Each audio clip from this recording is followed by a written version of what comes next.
तो बच्चों कैसे हो आप सब। आई होप आप सब बहुत अच्छे हो। बच्चों हमारा जो आज का लेक्चर है वो डेप्रिसिएशन को आगे का हम मतलब आगे ही बढ़ाएंगे और आगे के कुछ कॉन्सेप्ट सीखेंगे। तो आज का जो कॉन्सेप्ट है डेप्रिसिएशन का वो काफ़ी ज़्यादा इम्पॉर्टेंट है। मतलब आज जो हम क्वेश्चंस करेंगे डेप्रिसिएशन के वैसे मतलब उसी कॉन्सेप्ट में जो क्वेश्चन है वो एग्ज़ाम में आते हैं। ठीक है बच्चों, तो चलिए स्टार्ट करते हैं। तो बच्चों देखो क्वेश्चन नंबर 4 से स्टार्ट करेंगे। कह रहे on 1 April 2015 machinery purchase for rupees 1 lakh. On 1 April 2017 1/5 of the machinery was sold. इस कॉन्सेप्ट में आज हमने नया क्या सीखना है। अभी तक हमने जो लास्ट क्लास में जो क्वेश्चंस किए थे हमने उसमें बस यही सीखा था कि मशीनरी को हम खरीद रहे हैं और नॉर्मल पूरी की पूरी मशीन को ही बेच देते हैं। लेकिन ये वाले जो क्वेश्चंस जो आज हम कॉन्सेप्ट करेंगे वो इसलिए बहुत ज़्यादा इंपॉर्टेंट है क्योंकि उसके अंदर हम पूरी मशीन को नहीं बेच रहे हैं, हम सिर्फ और सिर्फ उस मशीन का एक पार्ट बेच रहे हैं। कुछ पार्ट, जैसे कुछ पार्ट ख़राब हो गया तो हम वो पार्ट उसका सेल आउट कर देते हैं। क्लियर है ना। तो जैसे जैसे किसी भी मशीनरी का कोई भी पार्ट ले लो यार। तो जैसे आप सेल फ़ोन ख़रीदते हो, सेल फ़ोन का अलग से पार्ट उसकी हैंड फ्री होता है, चार्जर होता है। ठीक है, जैसे आप कोई मॉनिटर परचेज़ करते हो मतलब प्रॉपर कंप्यूटर परचेज़ करते हो तो उसका कभी सीपीयू ख़राब हो गया, उसका कभी सीपीयू ठीक है तो मॉनिटर ख़राब हो गया, मॉनिटर ठीक है तो उसका यूपीएस ख़राब हो गया। तो ऐसी बिज़नेस में भी बहुत सारी एसेट्स होती हैं जिनके अलग अलग पार्ट्स को मिलाकर वो एक पूरी मशीनरी बनती है। तो ज़रूरी नहीं कि हर बार पूरी मशीन ख़राब हो और हम हर बार पूरी मशीन बेचें। पूरी मशीनरी में से कुछ पार्ट भी उसका ख़राब हो सकता है तो हम उसको भी सेल आउट कर सकते हैं। तो यहाँ पे वही बोला है क्वेश्चन में कि भैया हमने एक 1 अप्रैल 2015 को एक मशीन ख़रीदी थी 1 लाख रुपए की। अब हुआ क्या, ऑन ऑन 1 अप्रैल 2017 उस मशीनरी का जो 1/5 पार्ट है ना, वो सोल्ड, उसको हमने बेचा है 14,000 रुपये में। यानी कि पूरी 100% मशीनरी को नहीं बेचा, उसका सिर्फ 1/5 पार्ट बेचा है। 4/5 पार्ट अभी भी उसका रिमेनिंग है। किसी भी मशीनरी का हमने कितना पार्ट बेचा है, 1/5। अब वो कह रहे हैं कि डेप्रिसिएशन 10% है, स्ट्रेट लाइन मेथड से लगाना है, show machinery account for 3 years. Clear है। तो सेम सबसे पहले वही करना है, आपने पहले फॉर्मेट बना लेना है काफ़ी अच्छे से और ऊपर जिस अकाउंट को आप बना रहे हैं वो तमीज़ से लिख लेंगे। जैसे कि पहले यहाँ पे मशीनरी अकाउंट, फिर उसके बाद क्वेश्चन नंबर 4 है ये।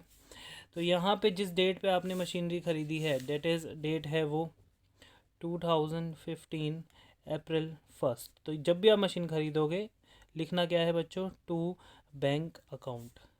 आपने मशीन कितने की ख़रीदी है, 1 लाख रुपए की। 2015 में आपने कोई और मशीनरी नहीं ख़रीदी थी तो 2016 में मार्च 31 में बच्चों क्या करते हैं, सेम वही प्रोसीजर करना है, बाय डेप्रिसिएशन अकाउंट। तो 1 लाख पे 10% लगाओगे तो 10,000 डेप्रिसिएशन आएगा। 1 लाख में से 10,000 यूज़ कर लिया, बचा कितना, by balance CD। Closing balance बचा है हमारे पास 90,000 रुपीज़। यहाँ पे क्लोज़ कर दो, इसको यहाँ पे क्लोज़ कर दो और डेट यहाँ डाल दो मार्च 31। तो उसके बाद यहाँ पे लिख दो ₹1 लाख, ₹1 लाख। अब नेक्स्ट 2016 में ओपन करो। कब ओपन करोगे बच्चों, अप्रैल 1 ईयर के स्टार्टिंग में। टू बैलेंस BD कितने से ओपन करोगे, 90,000 रुपीज़ से। अब इस साल भी हमने कुछ नहीं किया क्योंकि बेची जा रही है 2017 में। तो 2016 में भी इस मशीनरी को कुछ नहीं किया उसने, तो बस यहाँ पे क्या लग जाएगा, ईयर के एंड में जाके bye depreciation account, short form use नहीं कर सकते आप। तो 90,000 में से आपने 10,000 फिर से यूज़ किया, आपके पास 80,000 की एसेट बची है, by balance CD, short form use नहीं करेंगे। क्लियर है। अब यहाँ पे इसको क्लोज़ कर देते हैं, यहाँ पे भी 90,000 आ जाएगा और एंड यहाँ पर भी हमारा 90,000 रुपीज़ आ जाएगा। अब इसे ओपन करते हैं 2017 में अप्रैल 1 में तो टू बैलेंस BD। अब बैलेंस BD है हमारे पास 80,000 रुपीज़। अब आपसे मुझे ये पूछना है कि ये कौन सा ईयर है। तो कुछ बच्चों का जवाब आया, सर ये वो ईयर है जिस ईयर में हम अपनी एसेट का 1/5 पार्ट बेच रहे हैं। पूरी एसेट ना बेचकर सिर्फ उसका 1/5 पार्ट बेच रहे हैं। अब यहाँ पे सवाल ये उठता है, सर आपने कहा था कि जिस डेट पे भी हम एसेट को बेचते हैं या फिर जिस ईयर में अपनी एसेट को बेचते हैं उस ईयर के स्टार्टिंग में हमारी एसेट की वैल्यू कितनी है ये हमें पता होना चाहिए। क्लियर है ना? तो बेटा आप बेच रहे हो 2017 अप्रैल 1 को एसेट बेच रहे हो। अब वो एसेट यहाँ पे कितने की है? 80,000 की। लेकिन ये हमारे पास पूरी एसेट है, पूरी 100% एसेट है।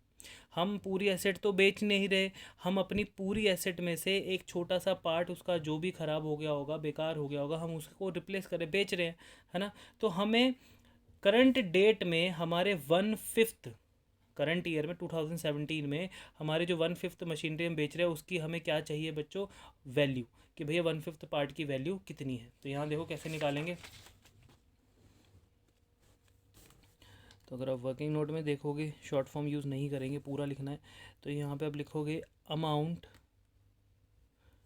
Of 1/5 part of machinery as on 1 April 2017 में हमारी 1/5 की वैल्यू कितनी थी? तो सीधी सी बात है भाई, पूरी एसेट कितने की थी? 80,000 की पूरी एसेट। उसमें से हम कौन सा पार्ट बेच रहे हैं? सिर्फ 1/5। हम 1/5 निकाल देते हैं, इंटू 1/5 कर दो। तो 80,000 में से अगर आप 1/5 करोगे तो हमारे पूरे 1/5 पार्ट की वैल्यू कितनी थी आपको वो मिल जाएगी। तो वो है हमारे पास ₹16,000, 16,000 रुपये हमारे 1/5 पार्ट की क्या है? कॉस्ट। यानी कि जो एसेट हम 2017 में बेचने जा रहे हैं उसकी करंट ईयर के स्टार्टिंग में उसकी वैल्यू कितनी है? 16,000 रुपीज़। अब उसने स्टार्टिंग में ही इसको बेच दिया है तो इसमें से हम क्या लेस कर देंगे? सीधा सेल प्रोसीड। तो सेल प्रोसीड जो है वो हम कितने में बेच रहे हैं? 14,000 रुपीज़ में क्वेश्चन में गिवन है। तो यहाँ पे हमें क्या हो रहा है बच्चों? 2,000 रुपये का, that is loss on sale. हमें क्या हो रहा है बच्चों यहाँ पे? Loss on sale. तो मैंने आपको बहुत 3 चीज़ें बताई हैं चेक करने के लिए। जब भी आप कोई एसेट बेचते हो तो उसकी 3 चीज़ें चेक करते हो, डेप्रिसिएशन लग रहा है या नहीं, है ना, बैंक में कितने की बेची है, प्रॉफिट है या फिर लॉस। ये रफ में लिखना। तो यहाँ पे इस क्वेश्चन में डेप्रिसिएशन नहीं लग रहा, कितने की बेची है हमें पता है, और क्या हो रहा है? लॉस। तो इसको हम कहाँ शो करेंगे? इसको हम शो करेंगे पीछे मशीनरी अकाउंट में। तो 2017 अप्रैल 1 यहाँ पे आप क्या लिखोगे बच्चों? बाय बैंक अकाउंट हम बेच रहे थे उसको 14,000 रुपीज़ में। फिर अप्रैल 1 में ही by profit and loss account, और ब्रैकेट में यहाँ पे क्या लिखेंगे? वर्किंग नोट पूरा, शॉर्ट फॉर्म नहीं। तो हमें लॉस हो रहा है 2,000 रुपये का। तो जो मशीनरी बेच रहे थे उसका हमने यहाँ पे पार्ट शो कर दिया। अब वो हमारे लिए ख़त्म हो चुकी है। सवाल ये उठता है कि बेटा आपने पूरी एसेट में से सिर्फ 1/5 पार्ट ही तो बेचा है, अभी भी आपके पास रिमेनिंग एसेट है, 4/5 पार्ट तो बचा है आपके पास। तो 4/5 पार्ट मशीनरी का आप यूज़ करोगे पूरा साल, और उस पर क्या लगाओगे? अभी भी स्टिल डेप्रिसिएशन। तो 2018 मार्च 31 यहाँ पे क्या लिखेंगे? Bye depreciation account. बट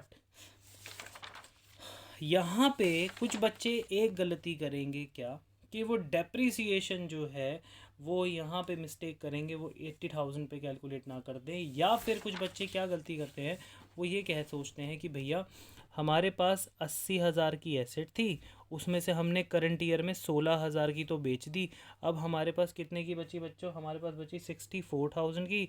तो अब रिमेनिंग एसेट है 64,000, उस पर क्या लगा दो? डेप्रीसिएशन, जो कि 100% गलत हो जाएंगे, क्योंकि वो ये भूल जाएंगे कि वो स्ट्रेट लाइन मेथड पढ़ रहे हैं। बच्चों स्ट्रेट लाइन मेथड ये आपको बोलता है कि भैया आप जब भी एसेट पे डेप्रीसिएशन कैलकुलेट करो, चाहे वो पूरी एसेट हो चाहे वो उसका एक छोटा सा पार्ट हो, आप अगर कोई भी एसेट की आप डेप्रिसिएशन लगा रहे हो स्ट्रेट लाइन मेथड पे, तो आपको उसकी ओरिजिनल कॉस्ट पर ही लगाना पड़ेगा, आपको उसके ओरिजिनल कॉस्ट पर ही लगाना पड़ेगा। तो बेटा ये जो एसेट 80,000 की जो हमारी कंप्लीट एसेट है, कंप्लीट, जिसमें से हमने 1/5 पार्ट बेचा है, 16,000 रुपये वाला। 2017 में उसकी वैल्यू 16,000 थी, लेकिन ये 16,000 रुपये हमारे 1/5 पार्ट की ओरिजिनल वैल्यू थोड़ी ना थी। इसको तो हम रिटर्न डाउन बोलते हैं। रिटर्न डाउन मतलब हर बार जो डेप्रिसिएशन माइनस करने के बाद वैल्यू आती है। तो हमें कौन सी वैल्यू चाहिए बच्चों? हमें चाहिए ओरिजिनल वैल्यू। तो ओरिजिनल वैल्यू देखो कैसे निकालेंगे हम। बेटा जब भी हमने अपनी इस एसेट को ख़रीदा था, हमने ख़रीदा था 1,00,000 रुपये में।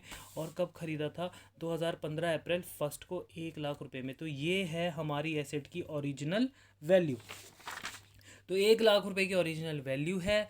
अब इसके अंदर जो हमारी मशीनरी जो हम बेच रहे हैं 1/5 पार्ट, जो हम अपनी मशीनरी बेचने जा रहे हैं 1/5 पार्ट वाली, वो भी तो इसी के अंदर होगी, है ना। एक बात बताओ, हम जिस एसेट को बेच रहे हैं 1/5 वाली को, वो कहाँ, वो कब खरीदी थी? वो भी तो यही थी ओरिजिनल कॉस्ट। 1,00,000 रुपये के अंदर से तो बेच रहे हैं एसेट को। तो हमें अब क्या करना है, हमने 1,00,000 का जो 1/5 पार्ट जो हमने बेच दिया, वो अगर हम 1,00,000 का 1/5 निकालेंगे तो हमारे पास आएगी उसकी वैल्यू 20,000। और 1,00,000 का 4/5 पार्ट जो हमने नहीं बेचा, ये तो हमारा सोल्ड हो गया, इसको तो आप भूल जाओ। ये हमने क्या कर दिया बच्चों? सोल्ड कर दिया। तो इस पर तो आप कोई बचा हुआ डेप्रिसिएशन वेप्रिसिएशन कुछ भी नहीं लगेगा, ये ख़त्म हो गया। लेकिन 1,00,000 में से अभी भी 4/5 बचा है। उस 4/5 की वैल्यू कितनी हो जाएगी? उसकी वैल्यू हो जाएगी ₹80,000।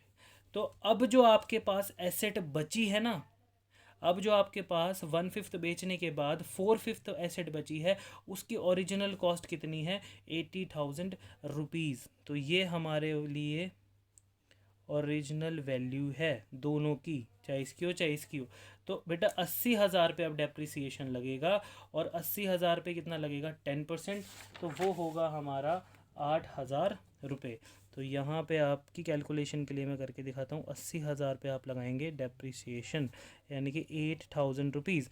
यहाँ पे कुछ बच्चों के माइंड में इतने सवाल है, सर ऐसा क्यों किया आपने? बेटा सीधी सी बात है, बची हुई एसेट कुछ बच्चे यहाँ पे उंगली उठा रहे हैं, सर ये बची हुई एसेट है ना, इस पर क्यों नहीं लगाया?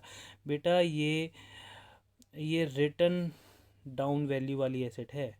ये जो आप वैल्यू समझ रहे हो ना, ये वाली, ये रिटर्न डाउन वैल्यू है, ये ओरिजिनल वैल्यू थोड़ी ना है। ये 4/5 पार्ट है, मैं मानता हूँ ये 4/5 पार्ट है, और ये 1/5 पार्ट है, ये है ना। बट आप डेट भी तो देखो, 2017 है ना। और 2017, क्या ये ओरिजिनल कॉस्ट है 80,000 रुपये? इसको ओरिजिनल कॉस्ट बोलेंगे? नहीं, ये रिटर्न डाउन वैल्यू कॉस्ट है, मतलब इसमें ऑलरेडी डेप्रिसिएशन लग चुका है पिछले सालों में। तो अगर अब आपको डेप्रिसिएशन कैलकुलेट करना है तो आप स्ट्रेट लाइन पढ़ रहे हो, आपको स्ट्रेट लाइन के लिए क्या चाहिए? ओरिजिनल कॉस्ट, जिस कॉस्ट पे हमने अपनी एसेट को और जिस डेट पे हमने अपनी एसेट को ख़रीदा होता है। तो हमने अपनी एसेट को ख़रीदा था 1 अप्रैल 2015 में 1,00,000 रुपये की। तो इस 1,00,000 रुपये में जो हम 1/5 पार्ट बेच रहे हैं वो 20,000 का था, और 4/5 पार्ट जो बच गया वो 80,000 का था। तो 2015 में 4/5 पार्ट की वैल्यू कितनी थी बच्चों? 80,000, जो 2070 तक डेप्रिसिएशन होते होते कितने का हो चुका है? 64,000 का। अगर आपको यकीन नहीं आता, आप इस पर 2 साल का डेप्रिसिएशन लगा लो। 2 साल का अगर आप डेप्रिसिएशन लगाओगे तो 8,000 8,000 16,000 16,000 माइनस करोगे, देखो आंसर क्या आ जाएगा? 64, है ना। तो मैंने यहाँ पे आपको ओरिजिनल वैल्यू निकाल के दिखा दी, डेप्रिसिएशन भी इसी पे लगा दिया। अब यहाँ पे हम करते हैं इसको क्लोज। तो यहाँ पे आएगा मार्च 31 बाय बैलेंस सीडी। तो बैलेंस सीडी अगर आप ध्यान दो, यहाँ पे बैलेंस सीडी बहुत ध्यान से सुनना। आपके पास 80,000 रुपये की एसेट थी, जिसमें से आपने माइनस कर दिया, कितने रुपए की एसेट को बेच दिया? 16,000 रुपये की एसेट को बेच दिया, वो माइनस हो गई। कितने की एसेट बची? 64,000 की रिमेनिंग। अब जो 64,000 की एसेट बची है उस पर आपने अब क्या माइनस करना है? डेप्रीसिएशन 8,000 रुपये। तो यहाँ पे आप माइनस कर दीजिए ₹8,000। तो यहाँ पे अगर आप 64 में से कितना माइनस करेंगे? 8,000, तो आपको कितना बचेगा? 56,000 आपकी रिमेनिंग एसेट बचेगी। तो यहाँ पे आप लिखोगे बाय बैलेंस सीडी 56,000 रुपीज़। ख़त्म हो गए यहाँ पे हमारा क्वेश्चन। इसको यहाँ से क्लोज़ कीजिए। और 2018 में अप्रैल 1 में टू बैलेंस बीडी करके छोड़ दीजिए। 3 सालों का अकाउंट हम बना चुके हैं। तो ये आज का हमने एक न्यू कॉन्सेप्ट सीखा है, तो ये काफ़ी इंपॉर्टेंट है। अब इसी से रिलेटेड एक और क्वेश्चन करते हैं, चलिए। तो देखो बच्चों, क्वेश्चन में कह रहा है कि on 1 October 2018 building was purchase for rupees 5 lakh, on 1 April 2019 additions were made rupees 2 lakh. B1 5 lakh की है, B2 हमारे लिए 2 लाख की है। ऑन 1 अक्टूबर 2020 की बात कर रहा है, 1/5 of the building was sold, 1/5 part, हम अपनी बिल्डिंग को पूरा नहीं बेच रहे हैं, सिर्फ उसका एक पार्ट बेच रहे हैं, 1/5 पार्ट बेच रहे हैं, वॉज सोल्ड फॉर रुपीज़ 80,000, 80,000 रुपये में हमने वो पार्ट बेच दिया, है ना। अब यहाँ पे आगे मेरे से क्या मिस्टेक हुई थी कि मैंने यहाँ पे आगे डेट नहीं लिखी कि ये जो 1/5 पार्ट बेच रहे हैं हम कौन सी बिल्डिंग का बेच रहे हैं, तो मैंने यहाँ पे शो कर दिया कि बिल्डिंग 1 की बात कर रहे हैं। यहाँ पे बिल्डिंग 1 कौन सी है, 1 अक्टूबर 2018 वाली। तो जो हमने 1 अक्टूबर 2018 को ख़रीदी थी, 1 अक्टूबर 2020 को हम उसको बेच रहे हैं, लेकिन पूरा नहीं बेच रहे हैं, सिर्फ उसका बच्चों क्या बेच रहे हैं, 1/5 पार्ट। जैसे फ्लैट्स में होता है ना, लोग 10 मंजिल फ्लैट बना देते हैं, 5 फ्लोर बना देते हैं, 30 फ्लोर बनाते हैं, उसमें थोड़े थोड़े फ्लोर बेचते रहते हैं। तो वैसे ही समझ लीजिए यहाँ पे एक छोटा सा पार्ट हमने बेच दिया बिल्डिंग का, ठीक है।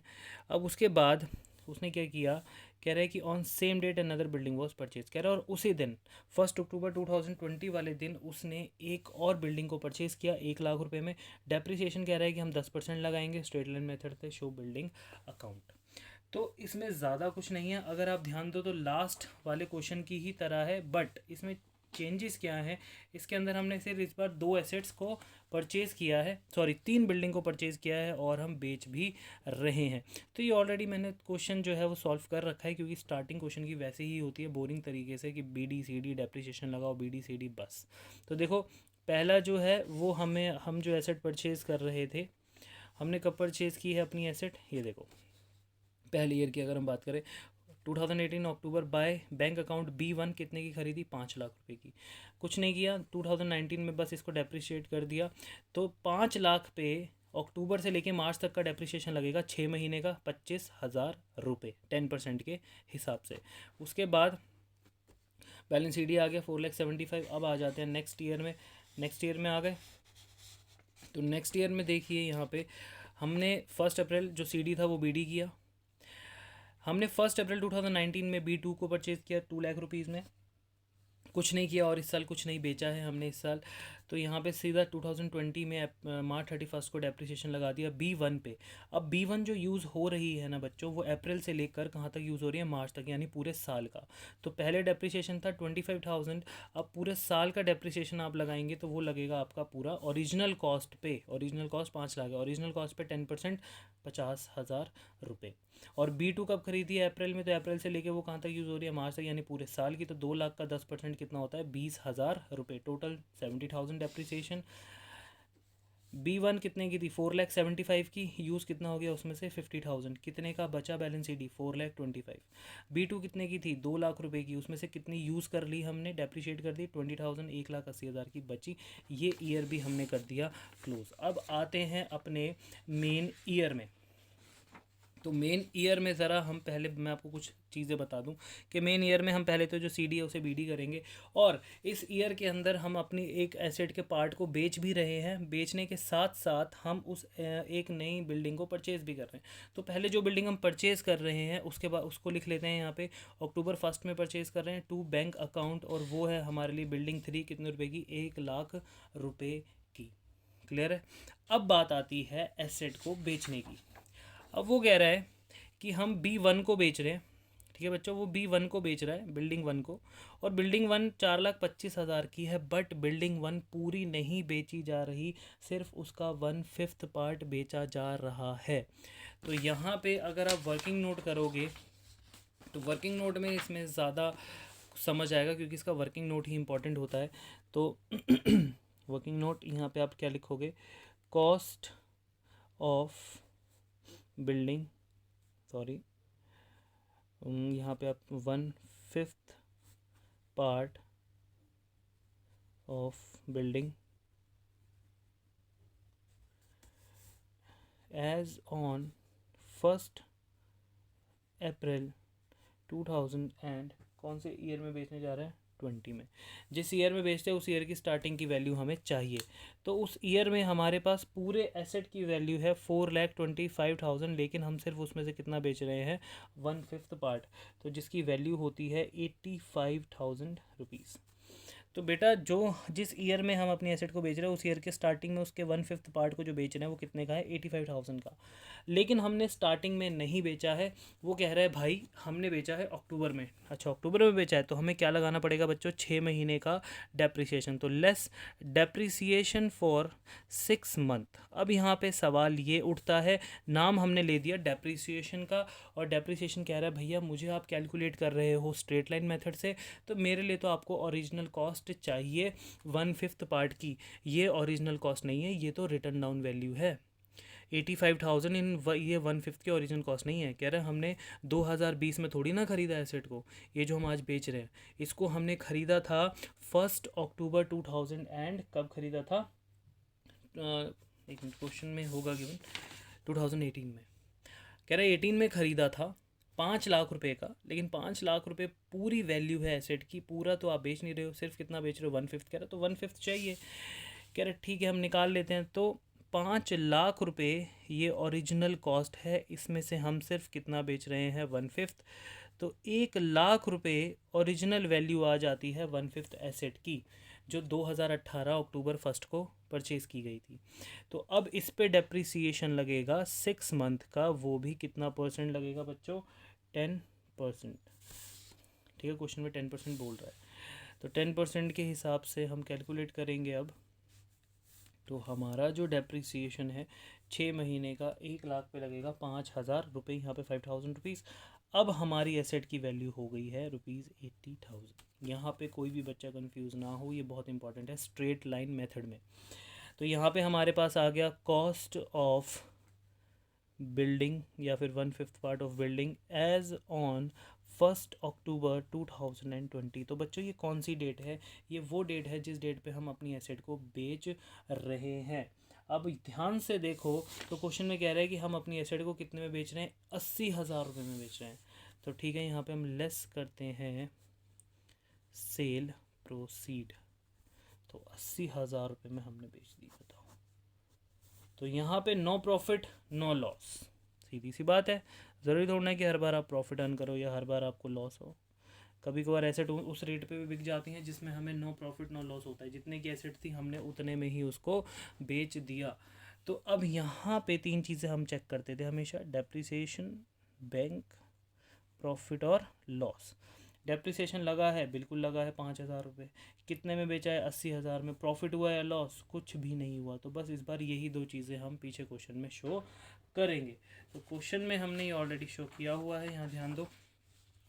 पहला 2020 अक्टूबर 1 bye depreciation account 5,000, October 1 by bank account 80,000, ये दोनों चीज़ें हमने शो कर ली।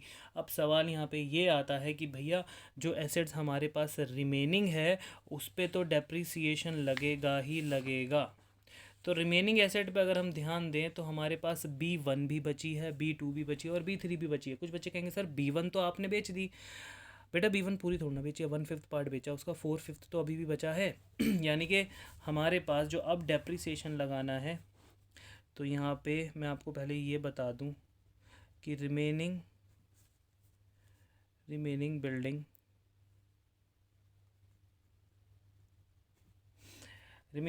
हमारे पास जो रिमेनिंग बिल्डिंग, यानी कि अगर मैं यहाँ पे ब्रैकेट में लिखूँ B1 की हम बात कर रहे हैं, तो वो अब जो डेप्रिसिएशन लगाओगे तो बच्चों ओरिजिनल कॉस्ट पे लगाओगे ना, स्ट्रेट लाइन पे तो लगाओगे नहीं, सॉरी रिटर्न डाउन पे तो लगाओगे नहीं।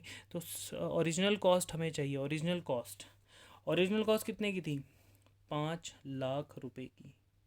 हमने ये कितने में परचेज़ की थी, हमने ये परचेज़ की थी 5 लाख रुपए में। यहाँ देख लो B1 अक्टूबर में। तो 5 लाख रुपए में से हमने ये देखो यहाँ पे 1 लाख रुपए वाली बेच दी, 1/5 पार्ट बेच दिया था उसका। तो 5 लाख में से हमने 1/5 पार्ट निकाल दिया। अब हमारे पास वैल्यू बची है 4 लाख रुपए। तो 4 लाख रुपए की वैल्यू पे हम क्या इस पे लेस करेंगे, डेप्रिसिएशन लगाएंगे। अब जो डेप्रिसिएशन लगेगा वो B1 पे लगेगा 4 लाख रुपयों पे। तो 4 लाख रुपए का जो डेप्रिसिएशन है वो बच्चों कितना आएगा, वो आएगा 40,000 रुपीज़। तो यहाँ पे देखो हमने B1 पे डेप्रिसिएशन कितना लगाया है, ₹40,000। क्लियर है ना। अब B2 कितने की थी, 1,80,000, बट ये ओरिजिनल कॉस्ट नहीं है, ओरिजिनल कॉस्ट ये रही 2 लाख। तो हर साल सेम लगेगा, 20,000 यहाँ लग गया। लेकिन B3 कितने की थी, B3 थी 1 लाख की, लेकिन परचेज कब की है, अक्टूबर 1 में। तो अक्टूबर से लेके मार्च 6 महीने का डेप्रिसिएशन कितना हुआ, 5,000 रुपये। टोटल डेप्रिसिएशन लगाया 65,000 रुपीज़। अब यहाँ पे ये जो B1, ये जो हमने बैलेंस CD निकाला है ना, बैलेंस CD सबका ईजी है, बट कुछ बच्चे यहाँ पे गलती करेंगे, किसके बैलेंस CD में, B1 के। B1 का बैलेंस CD बहुत ज़्यादा इम्पॉर्टेंट है। कैसे, देखो बेटा सीधी सी बात, बैलेंस CD ऑफ B1, ये मैं आपको सिर्फ समझाने के लिए कर रहा हूँ, लिखना मत इसको। हमारे पास स्टार्टिंग में उसकी वैल्यू है करंट ईयर, जो 2020 है करंट ईयर में, 4,25,000, जिसमें से आपने खुद ऊपर कैलकुलेट किया है कि 85,000 की एसेट तो हमने बेच दी। तो इसमें से सीधा सीधा माइनस कर दीजिए 85,000 रुपीज़। यही तो किया है हमने, 85,000 की एसेट को तो हमने उसमें से बेच दिया। क्लियर है। अब उसके बाद हमारे पास कितने की एसेट और बची है, ठीक है। तो यहाँ पे ध्यान दो, अब हमने यहाँ पे 4,25,000 में से 85,000 की बेच दी, ये B1 की बात चल रही है, ठीक है। तो यहाँ पे मैंने शो कर दिया। अब उसके बाद 85 में से हमने यहाँ पे B1 पे क्या लगाया, डेप्रिसिएशन कितना लगाया बच्चों, 40,000 रुपीज़। तो ये भी किसका है, B1 का। तो वो भी किस में से माइनस करेंगे हम, B1 में से 40,000 रुपीज़। तो यहाँ पे जब आप कैलकुलेट करोगे इस पूरे अमाउंट को, तो ये शायद आ रहा है हमारा ₹3 लाख। तो यहाँ पे हमेशा एक बात को याद रखना, जब भी आप बैलेंस CD निकालते हो तो बेटा हमेशा एक बात अपने दिमाग में बिठा लो, जो एसेट आप बेच रहे हो ना, है ना, जो एसेट आप बेच रहे हो, आप उसी को उसकी वैल्यू में से माइनस करोगे। मतलब जैसे कि हमने यहाँ पे 4,25,000 की हमारी एसेट थी टोटल, है ना, हम उसी में से कितने वाली बेच रहे थे, 85,000 वाली। तो इस 85,000 को उसी में से माइनस करना जिस एसेट का वो पार्ट है, किसी और में से माइनस मत कर देना। तो ये 85 माइनस किया, फिर उसका डेप्रिसिएशन माइनस किया, हमारे पास बैलेंस CD आ गया उसका ₹3 लाख। क्लियर है। अब B2 देखो कितने की थी, 1,80,000 की, उसको कितना हमने यूज़ कर लिया, 20, यानी डेप्रिशिएट कर दिया, 1,60,000। ये कितने की थी, 1 लाख, उसको हमने कितना यूज़ कर लिया, 5,000, बचे कितनी, 95।